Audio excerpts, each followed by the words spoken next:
Sebelum ambil SPM, tolong semak syarat UPU dahulu.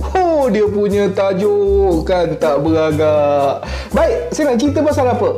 Saya nak sebut kepada anda, terutamanya kepada pelajar-pelajar yang rasa macam nak sambung ke universiti selepas ni. Tak kira lah universiti ke, politeknik ke, ILKA ke ataupun sebagainya. Kalau anda rasa anda nak sambung belajar lepas ni, sebelum anda duduki SPM, tolong tengok syarat UPU dulu. Kenapa? Jom saya terangkan.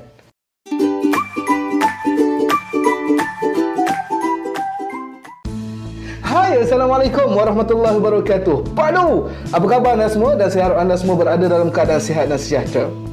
Terima kasih kerana terus setia menyokong channel saya, Abdul Muiz Rusli. Kepada anda yang baru sahaja mengenali channel ini, jangan lupa untuk like, share dan subscribe video-video saya, kerana selepas ini lebih banyak perkongsian berkenaan dengan hala tuju pendidikan yang akan saya berikan kepada anda semua. Baik, murid-murid, para penonton yang saya kasihi, tadi saya sebutkan, sebelum anda nak orang kata apa, nak menduduki SPM lebih kurang dalam 2 bulan lagi, tolong tengok syarat kemasukan ke universiti dahulu. Sebab apa? Saya nak kongsikan kepada anda. Baik, apabila kita tahu syarat kemasukan ke universiti, setidak-tidaknya kita dah letakkan dalam kepala kita untuk kita target subjek apa yang kita kena betulkan, subjek apa yang kita kena kejar, subjek apa yang kita kena maintain.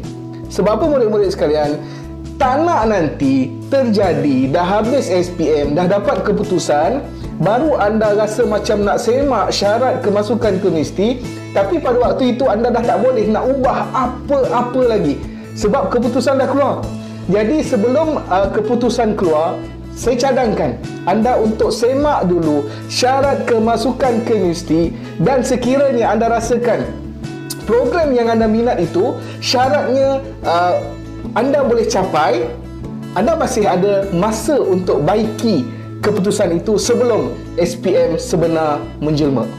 Jadi murid-murid sekalian, jom saya tunjukkan contoh kepada anda bagaimana kita nak semak syarat kemasukan ke universiti. Kan setidak-tidaknya anda boleh bersedia awal sebelum anda menduduki peperiksaan SPM.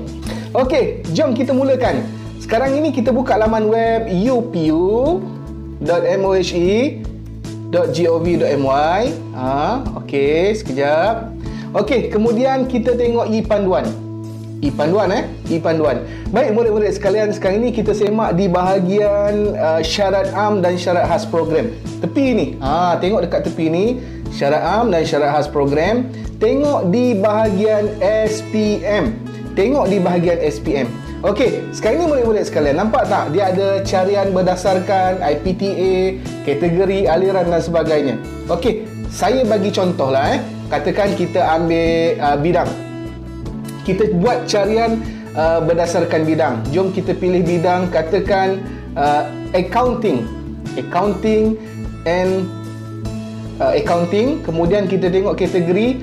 Anda kalau pelajar SPM tahun 2021, masa anda adalah merupakan pelajar calon semasa dan perlu pilih kategori A. Dan seterusnya aliran, kita tengok pilih aliran semua. Okey, sekarang ini bila anda dah pilih carian berdasarkan bidang, mereka akan senaraikan semua program yang ada, program accounting yang ada di, sama ada di politeknik, di universiti ataupun ILKA. Jom kita tengok. Okey, sebagai contoh murid-murid sekalian, katakan anda memang nak masuk accounting, kan? Selain daripada memilih matrikulasi, mungkin anda boleh cari juga peluang di UPU, sama ada di universiti, ILKA, di politeknik dan sebagainya. Okey, sekarang ini kita tengok politeknik, diploma accountancy mendapat 5 kepujian dalam mata pelajaran berikut: Bahasa Melayu, Bahasa Inggeris, Matematik dan 2 subjek lain. Calon tidak buta, tak pekak ataupun masalah fizikal ataupun masalah pembelajaran yang menyukarkan kerja-kerja amali. Jadi sekarang ini, bila anda dah kata, aku nak jadi seorang accountant dan aku nak ambil diploma accountancy di politeknik, Syaratnya apa? Syaratnya mesti dapat 5C setidak-tidaknya. Yang pertama bahasa Melayu, bahasa Inggeris, matematik dan 2 subjek lain. Sekarang ini dalam kepala anda dah boleh letakkan aku kena skor 5 subjek ni setidak-tidaknya C. Lebih baik. B atau A lebih baik. Kan? Okey, sekarang ni katakan anda nak cari pula di tempat lain katakan diploma accountancy Polytechnic Conventional. Okey, sama juga memiliki SPM, memenuhi syarat berikut, lulus bahasa Melayu, lulus sejarah, lulus bahasa Inggeris. 3 bahasa Melayu, sejarah, bahasa Inggeris dan mendapat 3C dalam mata pelajaran berikut iaitu matematik dan 2 subjek lain. Okey, bila anda dah tahu syarat-syaratnya, setidak-tidaknya anda dah letak dalam kepala. Okey, sekarang ni aku kena kejar setidak-tidaknya 5C. Lebih itu lebih baik.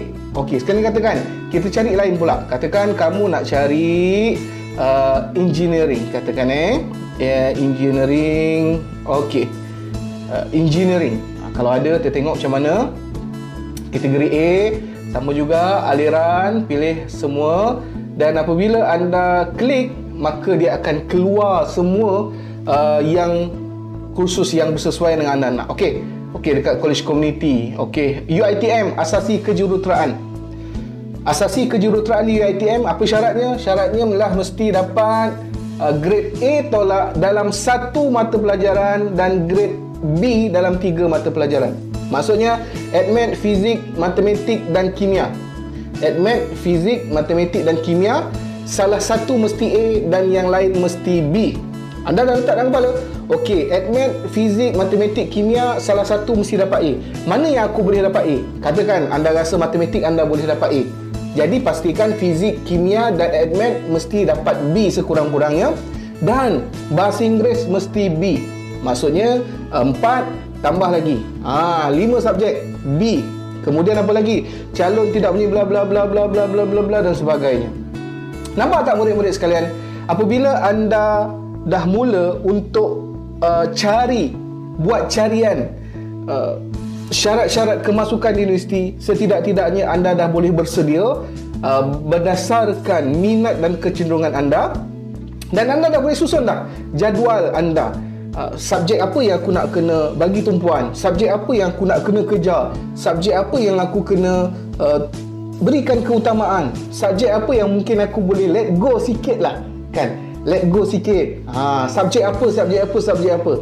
Apabila anda tengok syarat, maka anda akan lebih bersedia berbanding bila dah keluar keputusan nanti, cikgu saya dah dapat 3A, saya nak pergi mana? Manalah saya tahu kamu nak pergi mana? Kan pandai-pandailah kamu fikir. Jadi murid-murid sekalian, saya kira setakat itu saja. Terima kasih banyak-banyak kerana sudi menonton.